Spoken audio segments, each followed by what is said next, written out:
Bonjour à tous, comment allez-vous? Alors, je reviens vers vous pour vous parler d'amour, pour changer. Et j'ai beaucoup parlé d'amour de soi, j'ai pas parlé encore d'amour de couple. Et je pense que beaucoup attendent ça, impatiemment, espèrent ça, aspirent à cet amour relationnel, cet amour amoureux, cet amour de couple. Alors aujourd'hui, je choisis de vous faire une petite capsule sur ce sujet. Et je souhaite sincèrement de tout mon cœur remettre ce sujet dans son contexte. Et quel contexte? Celui de l'ère du temps. En fait, nous sommes dans une période de l'histoire du monde. Nous sommes entre deux ères, entre l'ère du poisson et l'ère du Verseau. Et nous sommes plongés dans un moment, une période de transition, de chaos, chacun notre tour, avec des hauts, des bas. Et une grande transformation à venir, une grande transmutation, une grande alchimie de l'être et de notre société aussi. Et le couple n'y échappe pas. Et c'est la raison pour laquelle je n'ai pas envie de parler du couple de la façon dont nous avons connu les relations intimes, hommes, femmes, ou peu importe, de couple, quels que soient les sexes partagés, dans la notion qui est déjà celle du passé. Alors pourquoi, petits oiseaux qui chantent, pourquoi est-ce important, selon moi? Et je suis persuadée que selon l'avenir proche ou lointain, en tout cas, qui nous est prédestiné. Pourquoi parler de couple sous une autre forme? Parce que la notion de couple a été galvaudée, traduite de manière 3D avec la notion de la matrice terrienne, des croyances, de tout ce qu'on a induit dans cette ancienne ère des religions, c'est-à-dire cette ère du sacrifice, cette ère de la perversion, cette ère de l'humiliation, cette ère de la soumission, des obligations, des interdits, où aucune liberté ne peut s'allier avec la notion de couple sans être traduite de manière perverse, sans générer de la peur, des troubles, de l'infidélité, beaucoup de souffrance.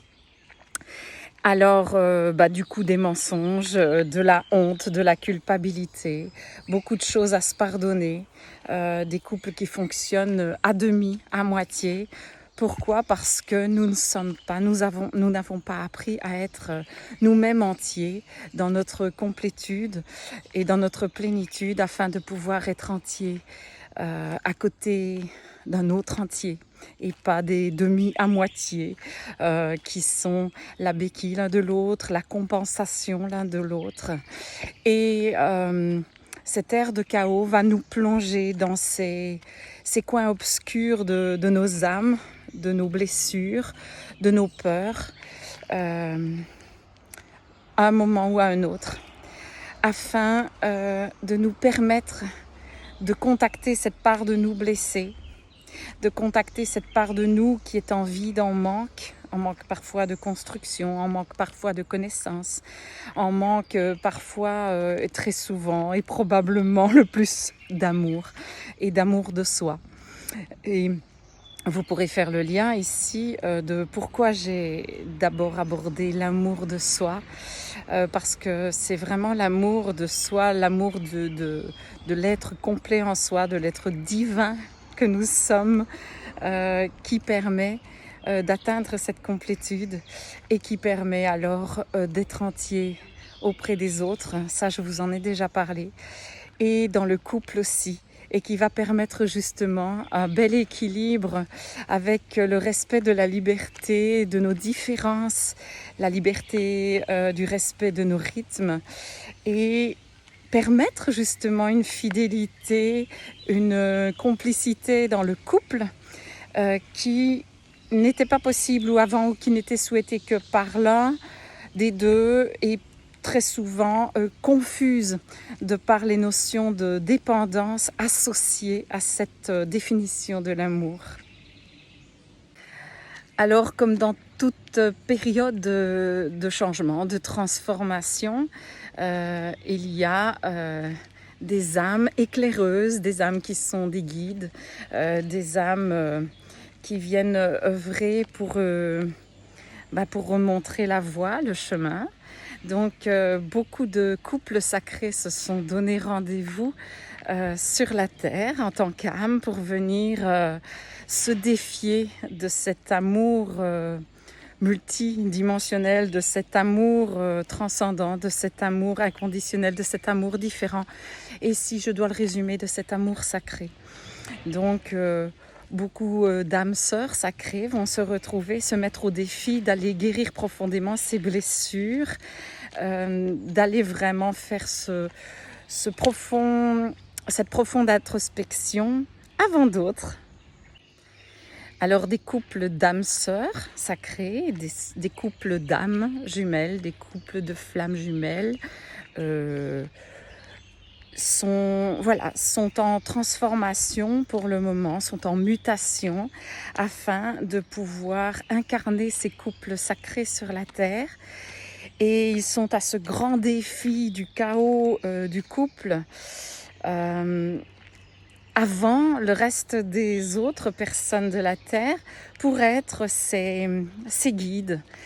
Et eux-mêmes passent par des grands bouleversements, les grands bouleversements de cette transition du chaos entre l'ère des religions et donc l'ère du poisson, et l'ère du Verseau qui sera une ère d'humanité, de connaissance, de fraternité, sororité, j'ai envie d'ajouter aussi, hommes et femmes ensemble ou séparés mais solidaires dans un amour méconnu avant ça. Un partage, une ère de partage des ressources, partage de l'information, soutien, affection autre, et une ère d'unité, une ère de réunion. Et ces grands bouleversements sont traversés de manière avant-gardiste, on va dire, par certaines de ces âmes, notamment les flammes jumelles. Et beaucoup parlent de flammes jumelles sans en être, donc je voudrais mettre un petit accent, une petite astérix sur ça. Et en parlant du couple, je pense qu'on rentre très vite en couple sans s'assurer de la nature de la relation. Donc j'aimerais mettre l'accent dans cette vidéo sur définir la nature de la relation, la nature de la relation que vous rencontrez, que vous allez générer. En fait, la nature de la relation existe déjà avant que vous n'investissiez la relation. Et pourquoi définir la nature de la relation est importante ?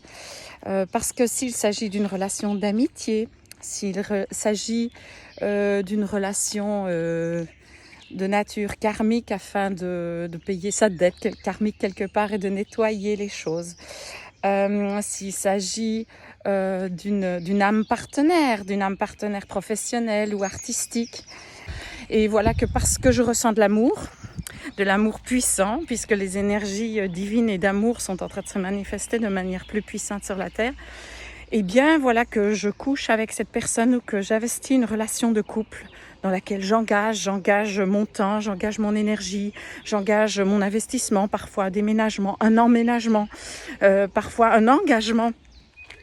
Et me voilà coincée dans une relation où je me fais souffrir et dépérir et je fais subir ça à l'autre. Ce sont un peu encore des résidus des anciens codes, hein. On se mettait en relation avec n'importe qui. Alors, ce n'est pas grave, mais l'important, c'est de tôt ou tard se poser la question. Parce que se poser la question permet de ne pas faire trop de dégâts, permet de communiquer, d'être bienveillant avec soi-même, avec l'autre, et souvent avec un entourage, avec des enfants, une famille reconstruite parfois. Alors,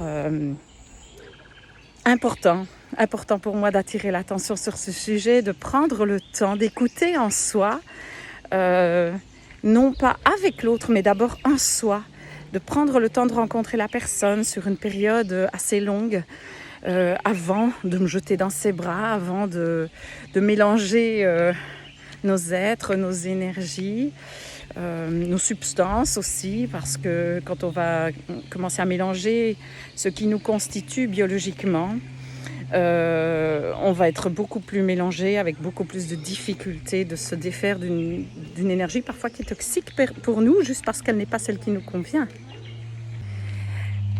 Alors, quant au couple sacré, au couple en général, quel qu'il soit, j'aimerais vous inviter à la réflexion sur le fait que nous avons parfois des rôles, bien souvent d'ailleurs, pas parfois, des rôles complémentaires, différents, dans la raison pour laquelle nous sommes venus sur la Terre à cette période de transition. Et le fait que nous sortons de cette ère où c'est une ère de l'ego qui domine, eh bien le propre de l'ego, c'est de vouloir avoir raison.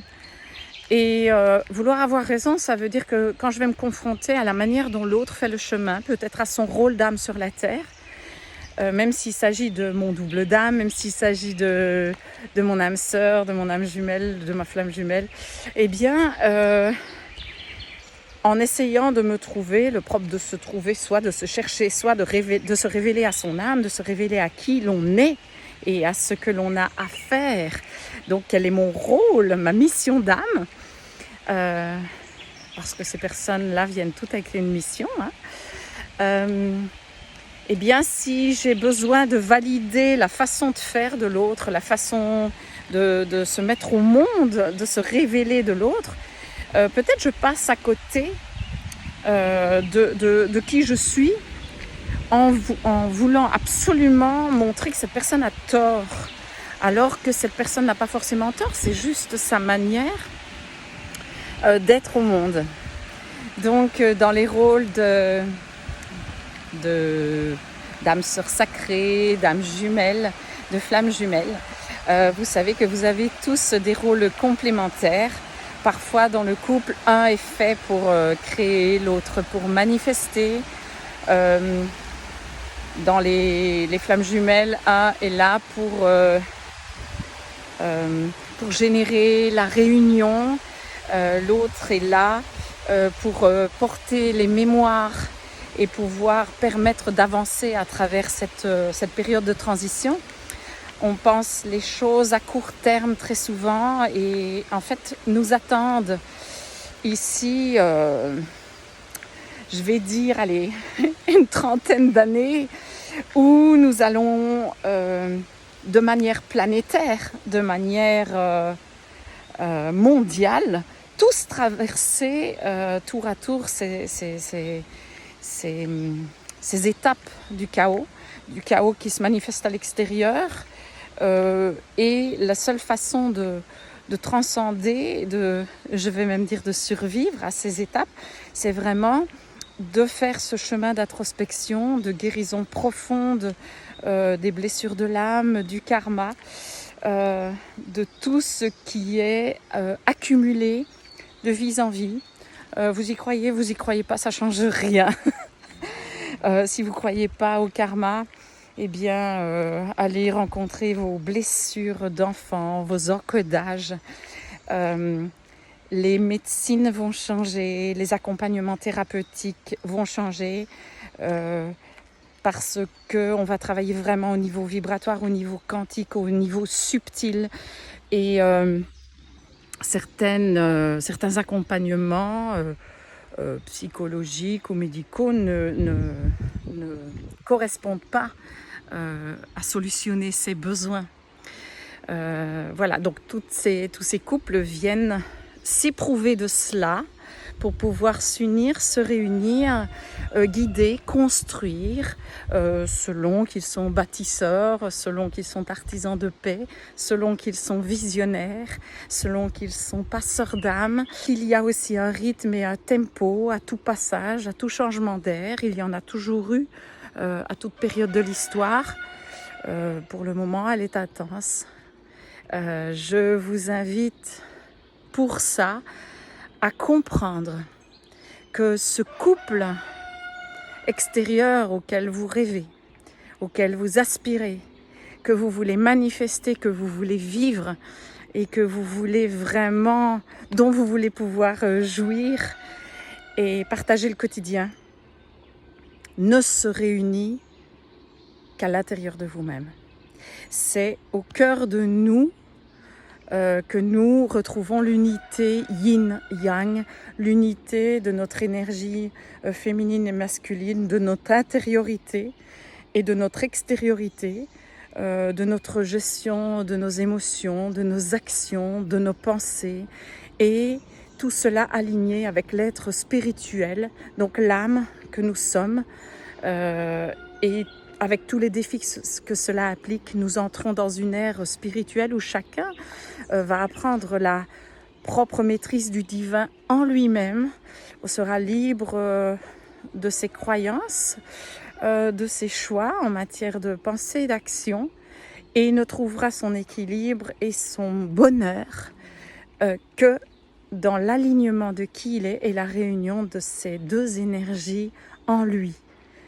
Et là, ce couple intérieur réuni permet alors la réunion avec le couple extérieur qui est vraiment celui qui est le nôtre, celui qui nous convient, celui qui nous correspond dans cette incarnation de vie. Alors, voilà, je vous remercie de votre écoute. J'en reparlerai encore, c'est très nouveau et tout ce qui est nouveau a besoin de temps, de répétition. Pour s'affuser, pour être compris. Bon, pour moi, la compréhension la vraie compréhension n'existe que la théorie alliée à l'expérience, donc des notions de connaissance, comme je vous parle, puissent être vraiment expérimentées dans la matière, dans le quotidien. Si vous êtes dans l'expérimentation d'un couple, quel qu'il soit, c'est que vous avez quelque chose à y apprendre, quelque chose à y transcender, quelque chose à y comprendre. Mais sachez que votre âme aspire à cette réunion et que il y a des couples qui servent juste d'étape à certaines de vos libérations. Ne vous enfermez pas comme on a pu le faire avant dans un engagement à vie, en vous soumettant, en vous oubliant. Vous y perdriez beaucoup de plumes. Et c'est vraiment ce dont il est difficile de se déposséder, particulièrement quand on a des valeurs très fortes et très puissantes. Et je rencontre ça chez toutes les âmes valeureuses. Et ce sont elles qui trinquent le plus parfois de s'être interrogées sur les valeurs. Alors, les valeurs, oui, les valeurs de respect, d'amour, d'écoute, de bienveillance, de partage, de patience, de communication. Enfin voilà, toutes les valeurs, oui. Mais veillez à ce que dans l'engagement de couple, vous n'investissiez pas toutes ces valeurs sans vous assurer de la définition de la nature de la relation. Je vous embrasse, je vous invite à la suite au prochain épisode et je vous souhaite le meilleur. Ciao!